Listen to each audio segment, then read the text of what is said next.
বন্ধুরা, ফ্রিজারের মধ্যে অনেক বরফ জমে গেলে প্রচুর ক্ষতি হয়ে থাকে। ফ্রিজারের মধ্যে এভাবে যদি অনেক বরফ জমে তাহলে দেখবেন ফ্রিজ প্রচুর পরিমাণে ইলেকট্রিসিটি কনজিউম করে থাকে, যার ফলে কারেন্টের বিল প্রচুর আসে।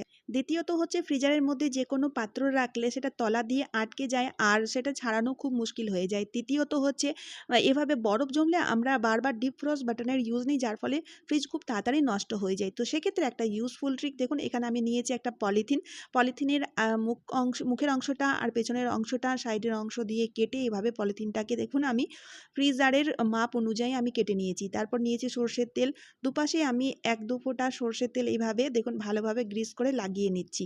সরষের তেল বরফ জমতে দেয় না, আর দ্বিতীয়ত হচ্ছে সরষের তেল নিজেও জমে না, যার ফলে দেখুন খুব ভালো কার্যকারী হবে। এবার এই পলিথিনটাকে ফ্রিজারের মধ্যে এভাবে পেতে রেখে দিতে হবে। তো এতে কি হবে দেখুন, কোনো রকম কোনো পাত্র তলা দিয়ে আটকাবে না, আর যেহেতু সরষের তেলের ইউজ হয়েছে তাই ফ্রিজারের মধ্যে কোনো রকম বরফও জমতে পারবে না।